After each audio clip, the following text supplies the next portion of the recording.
manalangin. Dakilang Diyos, maraming salamat po Panginoon at pinako mo kami muli ito dito sa aming talakayan Panginoon.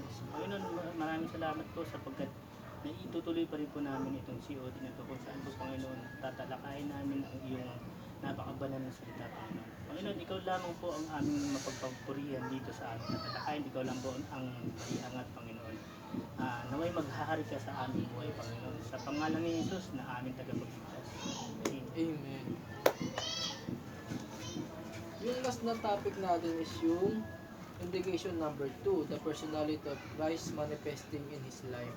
Ngayon, dito na tayo sa indication number 3. At itong indication number 3, nakapaloob pa rin ito sa ating talakayan na the purpose of the question number 2. Ano ba yung the purpose of the question number 2? Ito yung to examine the benefits of knowing our status in the kingdom, no?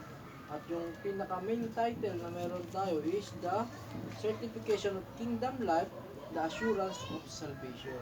Ngayon, dito na tayo pupunta sa indication number 3. At ang pamagat ng ating tatalakayin ngayon, indication number 3, sabi dito, the word of Christ is His foundation for living, no? Sabi dito, ang salita daw ng Panginoong Hesus ang pundasyon ng kanyang pamumuhay, no? Ngayon, may ipapabasa ko sa inyong verse. Sabi ito, may basa nga ako. John 8:31-32.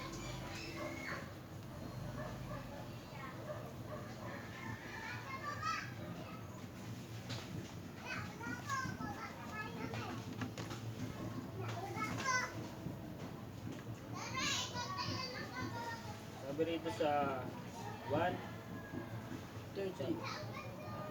John 8, John 8, 31. John 8:31-32. Sinabi naman ni Jesus sa mga Hudyong naniniwala sa Kanya, kung tinutupad ninyo ang aking aral, kayo nga'y tunay na mga alagad ko. Makikilala ninyo ang katotohanan at ang katotohanan ang magpapalaya sa inyo. Amen, no? Ngayon, nabasa mo rin ba rin? Yun. Ngayon, may tanong ako rito. Sabi rito, what is the indication in this passage of Scripture that one is the true disciple according to Jesus? Sino daw?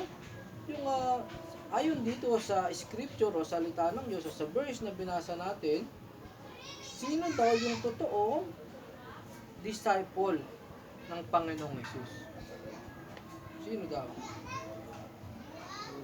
Ang totoong disciple ni Jesus Christ, yung mga nagpapalaganap ng kanyang salita.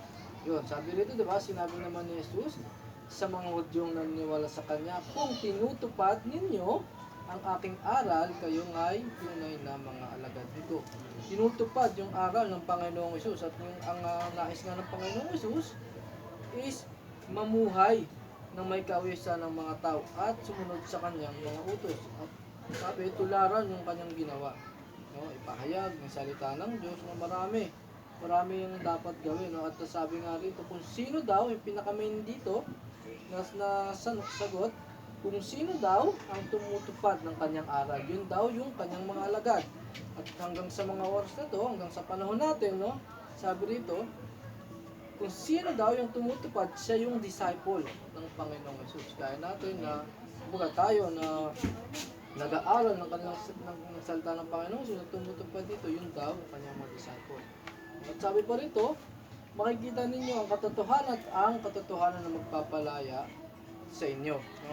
Dahil nga daw sa pagtupad ng salita, sa pagtupad ng aral ng Panginoong Hesus na binigay sa atin, no? Malalaman natin yung katotohanan at yung katotohanan na ito ang magpapalaya sa atin. No? Ngayon, pabasa nga ako ulit ng John 5:39.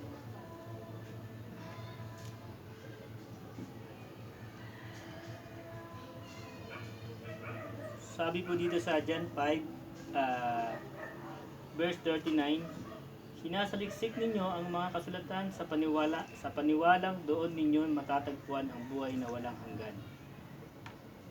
Amen. Sabi rito, no?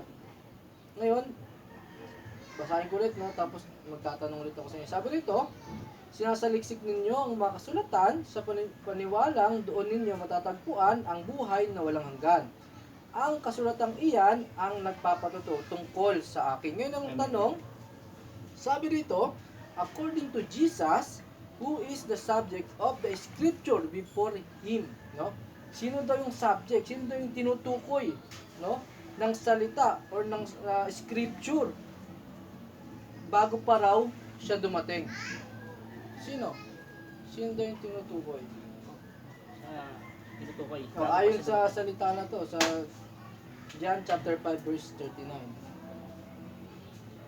Ang Panginoon ni Jesus, di ba?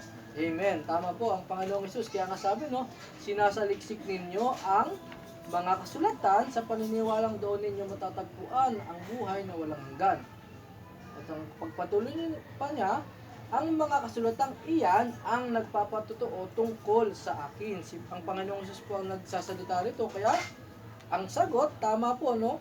Ang Panginoong Hesus. Sabi rito, according to Jesus, who is the subject of the scripture before him? Sino daw yung subject ng salita ng Diyos, no? Or nung Old Testament, sino ba yung subject? Tinutukoy doon.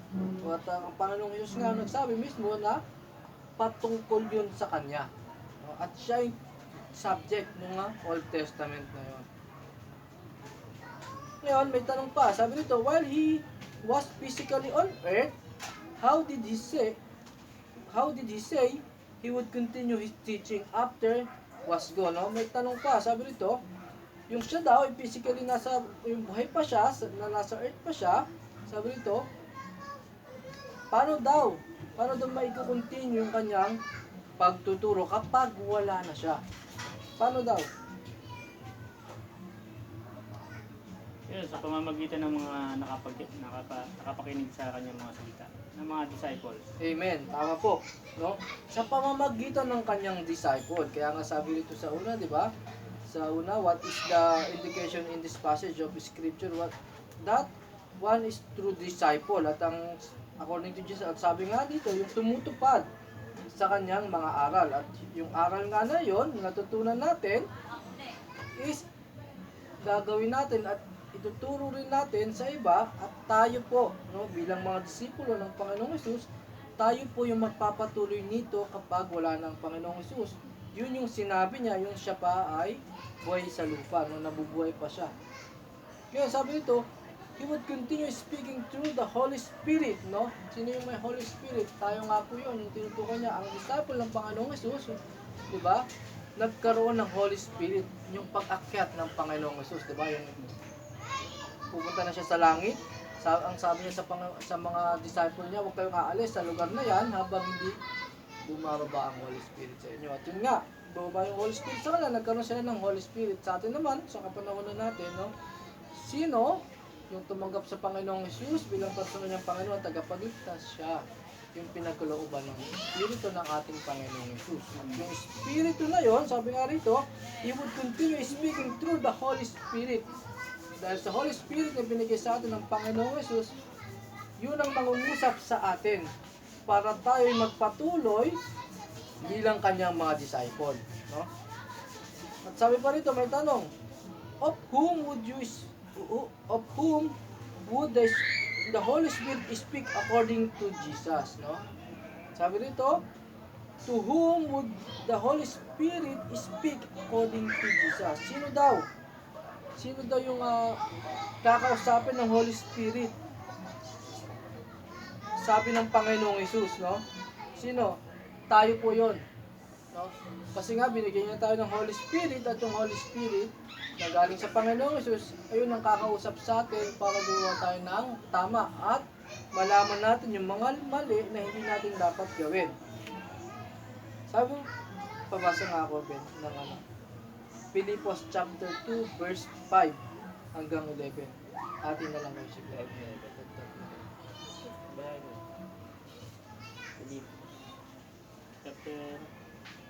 Chapter 5. 5:11. Pilipos chapter 2 verse 5 hanggang 11.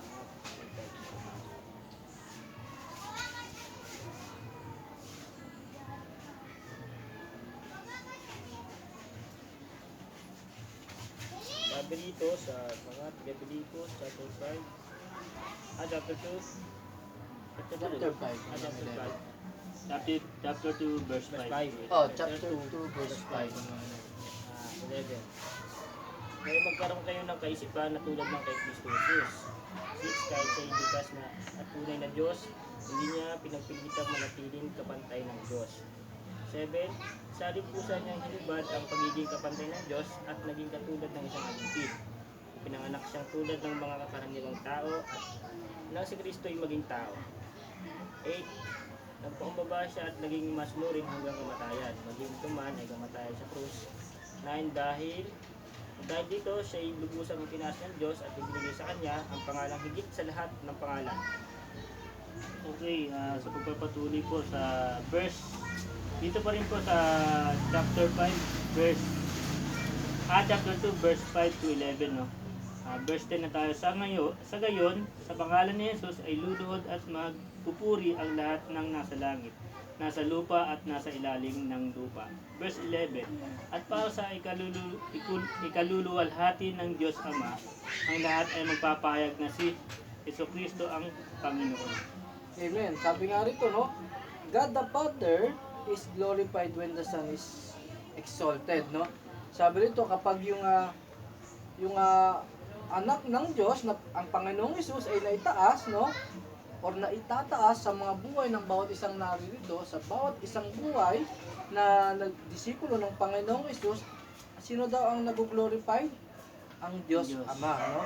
Sabi pa rito, thus you know, something truly comes from God when the Son Jesus is the focus of attention because He is the way to communion with God, no? Sabi rito, kapag tayo daw nananatili sa Panginoong Hesus, ito daw yung nagsisilbi natin na communication sa Panginoong Hesus. Dahil nga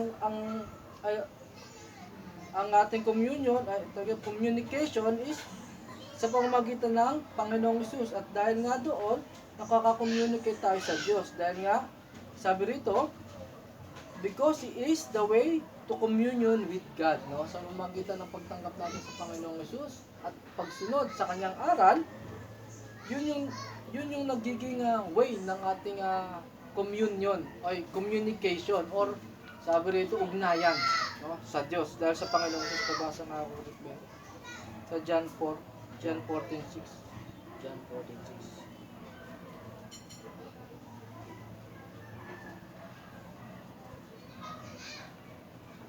John 14:6. Sabi po rito sa John 14:6, sumagot si Jesus, ako ang daan, ang katotohanan, ang buhay. Walang makakapunta sa Ama kundi sa pamamagitan ko. Amen, no? Kaya nga sabi rito kanina, no? Ang Panginoong Hesus daw ang magiging way natin of communication sa Diyos Ama. At isa pa, pinatunayan ng John chapter 14 verse 6 na, sabi rito, basahin natin sa Tagalog, sumagot si Jesus, ako ang daan, ang katotohanan at ang buhay, walang makaparoon or makapupunta sa Ama kundi sa pamamagitan ko, no? Hindi lang siya yung nagiging way natin of communication sa Diyos. Siya rin yung magiging daan para tayo makarating sa kinaroroonan ng Diyos or para tayo makapanalangin ng diretso sa Diyos, no? Kasi nga, kapag tinanggap natin ang Panginoong Diyos bilang personal natin Panginoon tagapagligtas, tayo daw ay binigyan ng karapatan, no, na maging anak ng Diyos. At bilang isang anak ng Diyos, tayo ay may karapatan na rin manalangin sa Kanya direkta sa pamamagitan ng Panginoong Hesus, no po? Yun yung sinasabi diyan. Ngayon, pabasa nga ako sa Gawa chapter 4 verse 12.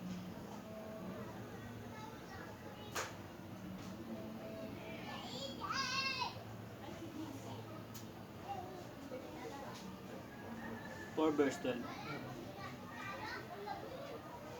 Okay, sabi po dito sa aklat ng mga Gawa, chapter 4, verse 12. Sa kanya lamang matatagpuan ang kaligtasan, sapagkat walang ibang pangalan ng sino mang tao sa buong mundo na ibinigay ng Diyos sa mga tao upang tayo ay maligtas. Amen, no? Isa pang pagpapatunay, no, walang sabi dun sa kaninang verse na John 14:6, no? Wala daw makaparoroon sa Ama kundi sa pamamagitan ng Panginoong Hesus. Ngayon, isa pa, sabi nito, Sa Kanya lamang matatagpuan ang kaligtasan. Ibig sabihin, anumang gawin natin kabutihan sa ating kapwa, no, kung hindi natin tinanggap ang Panginoong Hesus bilang personal natin Panginoon tagapagligtas, hindi pa rin tayo magkakamit ng kaligtasan, no? At sabi pa rito, sapagkat walang ibang pangalan ng sino mang tao sa mundong sa buong mundo na binigyan ng Diyos sa mga tao upang tayo ay maligtas. Ibig sabihin, walang taong makapagliligtas sa atin, no? Kasi nga walang kasing halagang pangalan na binigay, no, sa mga taong nabubuhay rito, dahil ang pangalan na Panginoong Hesus, no, ng ating Panginoong Hesukristo, yun ang binigay ng Diyos sa ating Panginoon. Ibig sabihin lang, pagpapatunay na yung halaga ng pangalan na yon is may kaligtasan tayong matatamo dahil sa pangalan na yon, no? Ibig sabihin lang, sino man tao na naririto sa mundo, no, hindi makapagbibigay sa atin ng kaligtasan.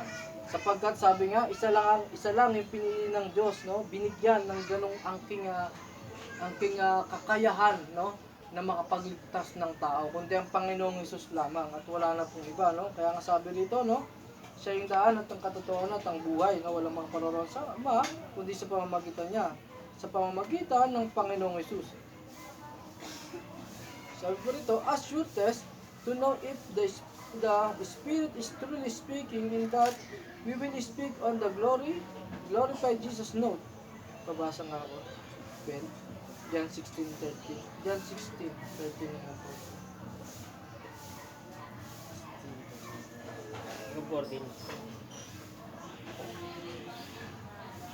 Sabi po dito sa John 16, verse 13 to 14. Ngunit pagdating ng Espiritu ng katotohanan, papatnubayan niya kayo sa lahat ng katotohanan galing sa Diyos. Sapagkat sasabihin niya ay hindi mula sa kanyang sarili, kundi ang kanyang narinig. Ipahayag niya sa inyo ang mga pangyayari sa inarap. 14. Pararangalan niya ako sapagkat tatanggapin ng Espiritu mula sa akin. Ang ipahayag niya sa akin. Ang ipahayag niya sa inyo. Sa inyo, no? Sabi dito, when He the Spirit of truth comes, no, she shall glorify me, no? Kaya nga sabi dito, ngunit pagdating ng Espiritu ng katotohanan, papatnubayan niya kayo, no, sa lahat ng katotohanan galing sa Diyos. Ibig sabihin, no, ang Holy Spirit ang tanggap natin sa Panginoong Hesus na ipinagkaloob sa atin, ito yung gagabay sa atin. Ito yung papatnubay sa atin sa mga katotohanan galing sa Diyos. Kaya napakahalaga po na maging sensitibo tayo sa pangungusap ng Holy Spirit sa atin. Kasi nga, ito yung magbibigay sa atin ng katagumpayan sa buhay dahil ang sasabihin daw niya yung mga katotohanan galing sa Diyos. Sabi pa rito, sapagkat ang sasabihin niya ay hindi mula sa kanyang sarili, no? Ibig sabihin lang, yung sasabihin ng Holy Spirit sa atin ay hindi galing sa kanya. Saan daw manggagaling? Kundi ang kanyang narinig at ipahayag niya sa inyo ang mga mangyayari sa hinaharap. Ibig sabihin yung pinapahayag daw sa atin ng Holy Spirit ay hindi nanggaling sa kanyang sarili. Bagkus, nanggaling daw ito sa mga nakita at narinig niya. At saan nanggaling ang Holy Spirit na meron tayo? Sa Panginoong Hesus or galing sa Diyos. Kaya nga, lahat yung narinig at nakita niya sa Diyos, yun yung pinapahayag niya sa atin. Ibig sabihin lang din, na ang Holy Spirit ang nakakaalam, no, na, sabi rin niya, no, sa salita ng Diyos, siya ang nakakabatid ng nais ng Diyos. No, kasi nga, siya yung Holy Spirit. At yung Holy Spirit na to, dahil nga nababatid niya yung nais ng Diyos, lahat ng sinasabi niya sa atin na dapat natin gawin, ito yung nais ng Diyos. Excuse, para sa ating mga buhay. Kaya ano yung sikreto? Dapat maging sensitibo tayo sa pangungusap sa atin ng Holy Spirit. Sabi pa rito, pararangalan niya ako sapagkat tatanggapin ng Espiritu mula sa akin ang ipahayag niya sa inyo. Ibig sabihin daw, yung mga salita ng Panginoong Hesus ay ay alam ng Holy Spirit at ito yung ipapahayag nga sa atin. At kapag ito yung ginawa natin, ipinahayag natin, no, mapararangalan ng Panginoong Hesus. Amen. Kapag naparangalan ng Panginoong Hesus, mapararangalan ng Diyos. Diba? Yun. At babasa na ako rin. 2 Peter. Kalawang Pedro.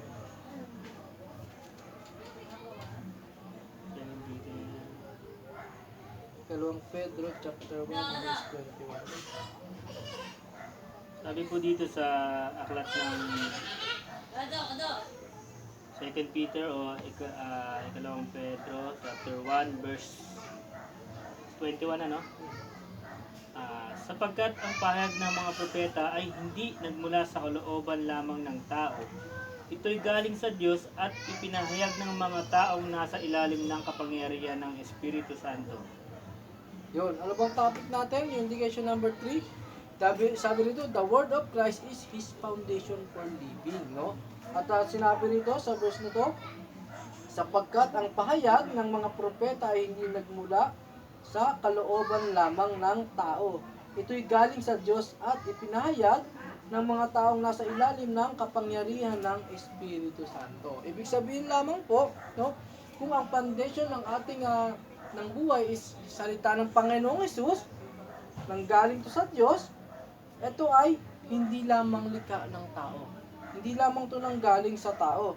Ibig sabihin lang, itong mga salita na ito ay nanggaling sa Diyos. No? At dahil nanggaling ito sa Diyos, itong mga salita na ito makakatulong sa buhay natin. Makakatulong sa pang-araw-araw nating pamumuhay. No? At sabi rito, no? And foretelling on behalf of God, no? Sabi kasi yung mga propeta daw, di ba? Hindi naman daw sila nagsasalita para sa kanilang sarili lamang, no?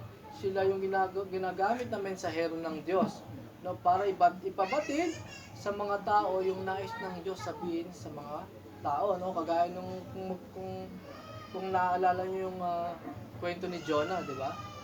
Pinadala siya ng Diyos para pagsabihan yung Ninive na magbago sila ang kanilang pamumuhay. At yung una nga, tumakas si Jonah, pero syempre, ang Diyos ay ang nakakaalam ng lahat. At ang Diyos ay may hawak ng lahat. Kaya ginawa ng Diyos, ibinalik talaga siya sa Ninive para makapunta siya doon. Kumbaga, talagang gumawa ng paraan ng Diyos para makarating si Jonah sa Ninive. At dahil nga doon, yung mensaheng binigay ng Diyos kay Jonah, na ihayag niya sa Ninive. At itong Ninive ay nagsisi at hindi na ginunaw ng ating Diyos. Ibig sabihin lamang po, ang mga propeta ay hindi nagpapayag sarili nilang kalooban o sa sarili lamang nila. Ang pinapahayag nila ay nanggagaling sa Diyos. At yung nanggagaling sa Diyos, ito nga po yung makabubuti sa tao. Kaya nga sabi rito, yung salita rin ng Diyos na to, nanggagaling din po. Itong Bible, kumbaga yung Bible na tinatalakay natin is salita ng Diyos at hindi rin po nanggaling lang sa knowledge ng tao. Ibig sabihin lamang yung nagsalita, ay yung nagsulat ng mga nakasulat dito sa Bible is nilulukuban ng Holy Spirit ng Diyos. No? Ibig sabihin lamang po, itong salita na to ay gagamit-gamit talaga sa ating pamumuhay. Bakit? Kasi nga, itong salita na to hindi nanggaling lamang sa tao. Sa Diyos ito. Kaya nga sabi rito, kung naniniwala ka sa Diyos, dapat naniniwala ka rin sa salita niya. At kung naniniwala ka sa salita niya, dapat isinasabuhay mo ito. Amen. Yan, Ben, pabasa nga ako Timothy. 2 Timothy chapter 3 verse 16 to 17. Chapter 3 verse 16 to 17, ano? Sabi rito sa second ba? 2 Timothy chapter 3 verse 16 to 17. Ito po sabi, ang lahat ng kasulatan ay kinasiyahan ng Diyos at nagamit sa pagtuturo ng katotohanan, sa pagtatama sa maling katuruan, sa pagtutuwid sa likong gawain, at sa pagsasanay para sa matuwid na pamumuhay. 17. Upang ang lingkod ng Diyos ay magiging karapat-dapat at handa sa lahat ng mabubuting gawain. Amen. Ngayon may tanong dito. Sabi rito, what do these verses says about the origin of all scripture?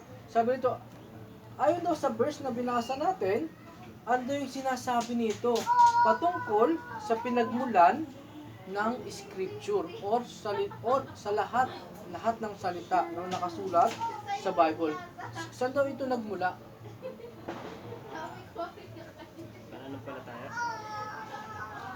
Balitan din na kapag sa Diyos. Amen, no? Kaya nga sabi, no? Basahin natin yung verse na pinanggalingan nito. Sabi rito, ang lahat ng kasulatan ay kinasihan ng Diyos at nagagamit sa pagtuturo. Ibig sabihin, yung all, kaya sabi all scripture, no? Hindi nga likha lamang ito ng tao. Hindi nang galing ito sa karunungan ng tao. Kasi nga sabi rito, ang lahat ng kasulatan ay kinasihan ng Diyos. Nang galing sa Diyos or may pahintulot ng Diyos. Kaya naisulat itong mga nakasulat ngayon sa Bible na ating binabasa. Hindi lang to galing sa Diyos. Ay hindi lang to galing sa tao. Kung sino man nagsalat na yun. Kasi habang sinusulat niya yun, gaya na sabi ko, nilulukuban siya ng Espiritu ng Diyos. At sabi pa rito, para saan ba? No? Ang tanong para saan ba yung scripture na to? Para saan ba to nagagamit? Sabi rito, pagpatuloy natin pagbabasa, sabi rito, at nagagamit sa pagtuturo ng katotohanan. No? Ang Bible daw ay nagagamit sa pagtuturo ng katotohanan. Dahil nga po, lahat ng nakasulat sa Bible ay totoo. No po? At dahil ito'y kinasihan ng Diyos. Ano pa? Sa pagtuturo ng katotohanan, no? Sa pagtuturo din daw ito ng katotohanan. Kasi nga, ang lahat nga po, no? Sa pagtuturo ng katotohanan at nagagamit pa saan pa? Pagtatama ng maling katuruan, no? Kasi nga alam naman natin, no? Merong mga iba na kumbaga taliwas yung tinuturo nila regarding sa Bible, no? Kaya nga sabi natin, kung ang isang mangangaral ay hindi naniniwala na ang Panginoong Hesukristo ay Panginoon, ang Panginoong Hesukristo, kumbaga sa kanila ay tao lamang, no? Siguro, no? Mali yung pagtuturo na ito. Ano yung dapat gawin? Sabi nito, magbasa tayo ng scripture. Magbasa tayo ng Bible. Bakit? Anong ba sabi ron? Kasi nga daw, ang Bible, no, ang salita ng Diyos ay nagagamit saan? Pagtatama sa maling katuruan. Kaya kung meron tayong gustong malaman sa katotohanan or malaman yung katotohanan na tinuturo ng Bible o tinuturo ng salita ng Diyos, sabi rito, magbasa tayo para malaman natin yung katotohanan. Saan pa? Sa pagtutuwid sa maling gawain, no? Yung sabi rito, yung salita ng Diyos, yung all scripture, no? Ay nagagamit din daw saan pa? Pagtatama, pagtutuwid sa likong gawain. Kaya nga po meron tayong 10 utos, no? Kung hindi natin alam yung 10 utos as hindi natin sinasabuhay ito, ibig sabihin hindi na itatama yung mga maling gawain. Pero nga dahil nga nandyan yung scripture, nalalaman natin yung mga mali na hindi na dapat natin gawin. At dahil nalaman natin sa pagbabasa ng scripture o salita ng Diyos, dapat natin itong sundin, no? Sabi nga ng Panginoon, di ba? Sino daw yung mga disciple niya? Yung sumusunod, no? Yung tumutupad ng kanyang aral. No? Kagaya ng pinasa nating verse kanina. Kaya sabi rin dito, nagagamit, no, sa pagtutuwid ng maling gawain. Ano pa? Sa pagsasanay para sa matuwid na pamumuhay, no? Napakahalaga po nito, no? Kung gusto natin talaga maging matuwid ang ating pamumuhay, no? Magpasa tayo ng salita ng Diyos. Kasi nga, mismong sabi ng salita, no? Sabi rito, at sa pagsasanay para sa matuwid na pamumuhay, no? Kaya nga pong mapapansin natin, no? Lahat naman tayo tao. Tama. Pero, meron kang nakikitang tao na alam mong mali yung ginagawa. Pero hindi nila alintana yung ginagawa nilang mali. Bakit? Kasi siguro yung tao na yon is hindi nakakabasa ng Bible. Hindi niya nalalaman na yung ginagawa pala niya ay mali na. No? Kaya napakahalaga po na magbasa tayo ng Bible kasi nga may tutuwid nito yung ating maling pamumuhay. No? At pag nagbabasa tayo ng Bible, ito rin yung magiging daan para daw masanay tayo sa matuwid na pamumuhay. Sabi pa rito, all scripture is inspired by God according to NIV. God breath, no? Kumbaga hiningan daw to, kaya nasabi rito sa binasa natin kanina, kinasiyan siya ng Diyos. Excuse.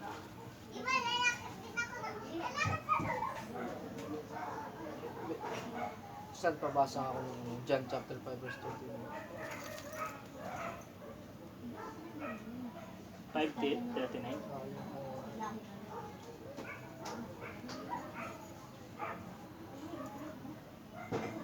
Sabi po dito sa John 5:39.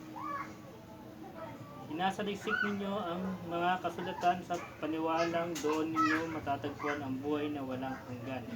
Ang mga kasulatang iyan ang nagpapatotoo tungkol sa akin. Amen, no?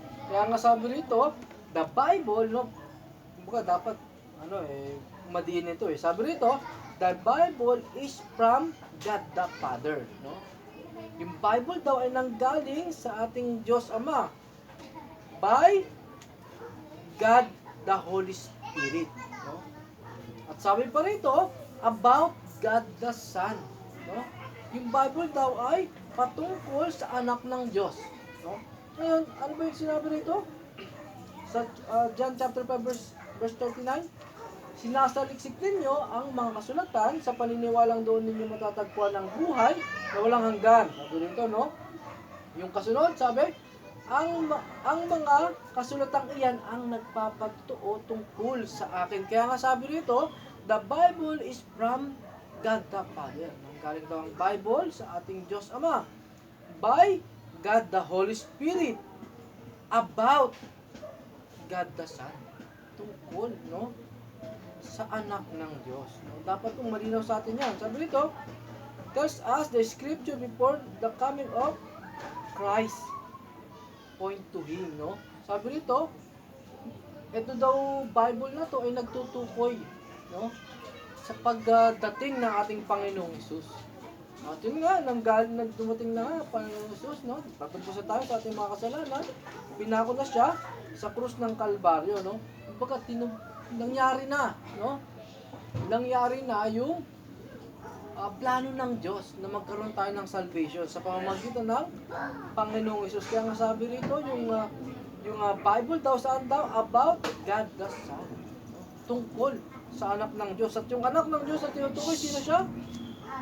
Ang Panginoong Hesus Kristo. Well, pabasa nga ako. John chapter 16.